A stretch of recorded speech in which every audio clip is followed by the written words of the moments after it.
Hello everyone. We have another example here that we're going to solve using a recursion tree to get more practice with this.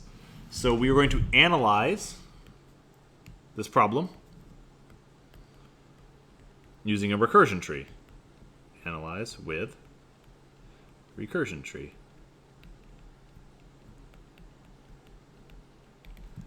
To do that, we first identify what is the additional cost, or what does it look like. In this problem, it's Cn, like we saw in the previous one. And we want to identify what are the recursive calls being made. If we look at the code, we are making, I'm going to underline it in blue and comment it out down here. So we are making 4 recursive calls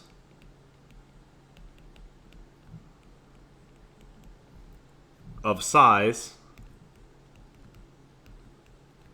n over 4. So in our recursion tree, we know that for the first level of the tree, the cost, the overhead of making the first set of recursive calls is Cn.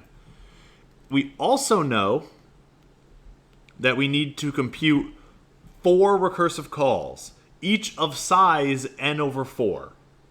So the size of each of these recursive calls, I will write it as t of n over 4, and t of n over 4, and t of n over 4, and t of n over 4. We compute 4 of those. And what is the cost of t of n over 4?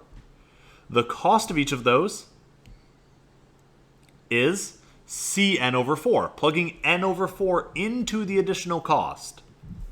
So we have a Cn over 4, and a Cn over 4, and a Cn over 4, and a Cn over 4. Just for my own sanity, over here to the side, I'm going to write the size of the problem.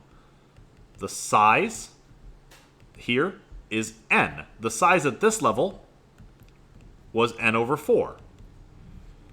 At the next level, each of those must make 4 recursive calls, each of which is size Cn over 4, or sorry, Cn over 16. Plugging, we're dividing by 4 to compute the next size of the problem. So the size on this level is n over 16. And the cost, plugging n over 16 into the cost, underlined in orange, would be Cn over 16.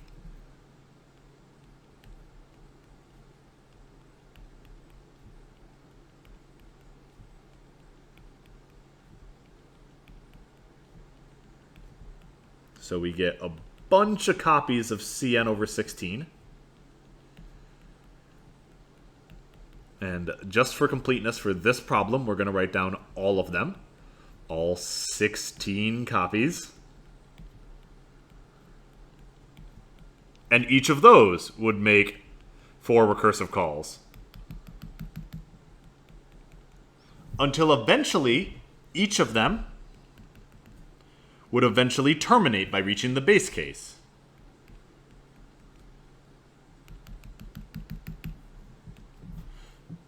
So the size at each level we have in green, and we have the cost. We need to compute the cost at each level. Cost. The cost of the first level, you add up across the level of the tree. The cost there is just Cn. And the cost of the next level, well, at the next level we have 4 copies of Cn over 4. That's just Cn. The cost of the next level, that's just 16 copies of Cn over 16, which is Cn. And I bet the last level, noticing a pattern there, will also be Cn.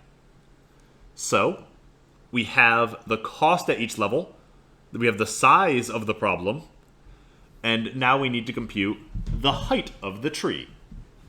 We know the size from the stuff in green,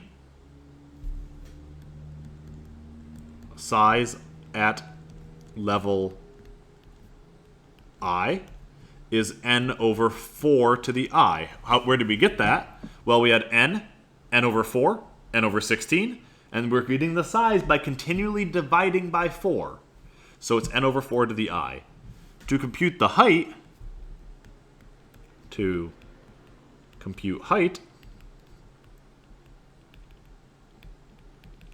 we must find out when does that size, n over 4 to the h, equal our base case. What's our base case for this problem? For this problem, it's, again, t of 1. We need to solve that for h, which if I do, I will get h equals log base 4 of n.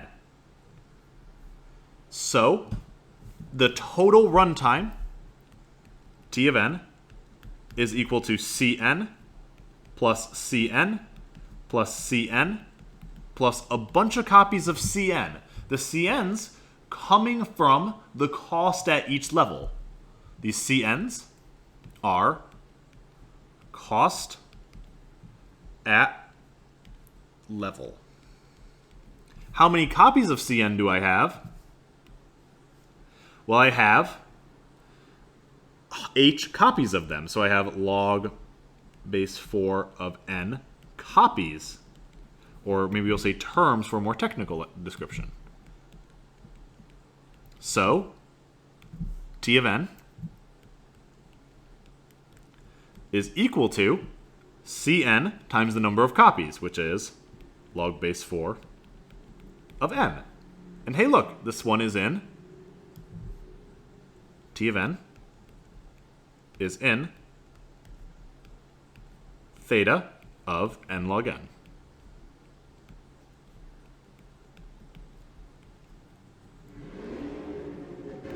So,